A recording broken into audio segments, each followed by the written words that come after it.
La parole à Monsieur Claude Kern pour le groupe UDI-UC.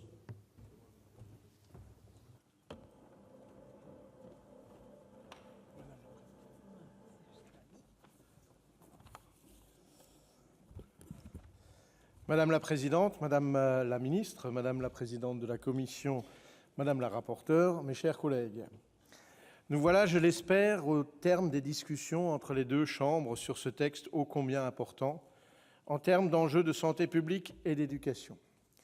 Je tiens d'ailleurs à souligner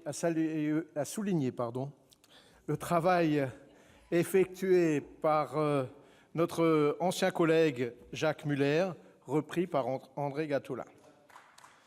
Le consensus qui s'est dégagé autour des objectifs de cette proposition de loi traduit l'urgence de faire évoluer la réglementation en matière de publicité en direction des jeunes enfants.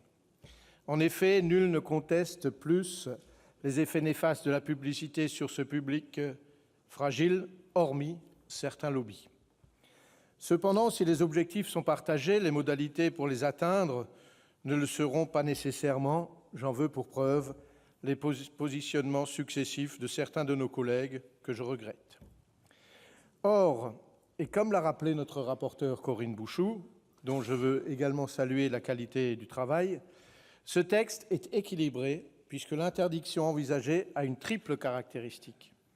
Elle est ciblée, elle est complète, elle est adaptée au service public de l'audiovisuel.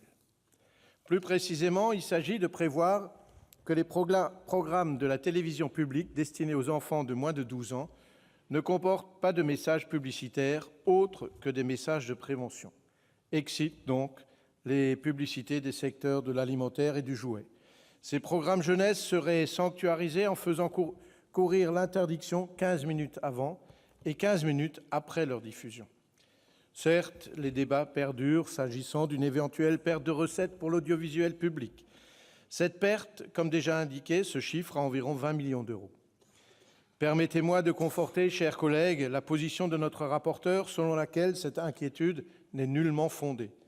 Le gouvernement a en effet pris acte de la volonté du Parlement d'avancer sur ce sujet, tout comme le groupe France Télévisions qui a pris en compte cette future évolution dans le nouveau contrat d'objectifs et de moyens.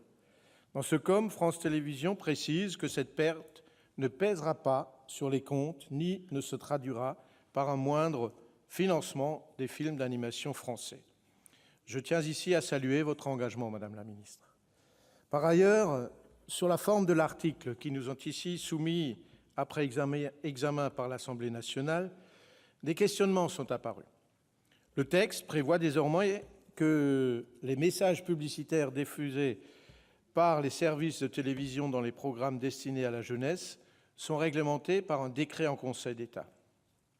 Sur cette base, des interrogations de deux natures ont été exprimées. D'abord, les chaînes privées de télévision ont fait valoir que cette rédaction pourrait conduire à élargir les dispositions à leur secteur. Comme l'a indiqué notre rapporteur, ces craintes n'ont pas lieu d'être. Ensuite, s'est posée la question de la pertinence de cet ajout en droit. Notre rapporteur a fait le choix, après examen approfondi, de ne pas modifier la version de l'Assemblée nationale.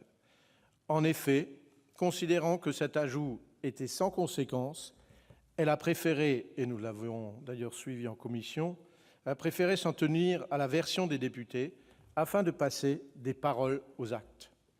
L'adoption conforme nous permettrait en effet d'espérer une mise en œuvre rapide de ces dispositions. Sans compter, chers collègues, que l'Union nationale des associations familiales nous invite à voter en l'état la proposition de loi qui a introduit, selon l'association, deux leviers essentiels, la protection de l'enfant et la prévention, en valorisant les messages pour la santé et le développement des enfants. Nous répondrions ici au souhait de 87% des Français favorables à l'interdiction de la publicité commerciale dans les émissions destinées aux enfants sur les chaînes publiques. Aussi, chers collègues, je vous invite, comme je le ferai ainsi que le groupe UDI-UC, à soutenir cette proposition de loi. Je tiens cependant à souligner que ce texte pose en filigrane la question de la mise à plat du financement de France Télévisions. En effet, indépendamment de ce texte, nous ne ferons pas l'économie d'une refonte du mécanisme de financement de l'audiovisuel public. Cette réforme structurelle s'impose du fait de l'impact de la révolution numérique qui change radicalement le mode de consommation des programmes télévisuels. Aussi, je veux rappeler que nous soutenons les mesures proposées par nos collègues Jean-Pierre Leleux et André Gattolin dans le rapport de 2015 pour un nouveau modèle de financement de l'audiovisuel public, 3 étapes pour aboutir à la création de France Médias en 2020. À savoir, envisager une hausse de la contribution à l'audiovisuel public et reverser la totalité du produit de la taxe sur les opérateurs de télécommunications. Il s'agit à court terme de stabiliser les ressources de l'audiovisuel public. À plus long terme, il sera indispensable d'instaurer une contribution forfaitaire universelle sur le modèle allemand. Cette réforme sera sans conteste l'un des grands chantiers culturels du prochain quinquennat. Mes chers collègues, pensez au bien-être, à la santé de nos enfants. Et pour ce faire, je vous invite à soutenir cette proposition de loi. Je vous remercie. Merci.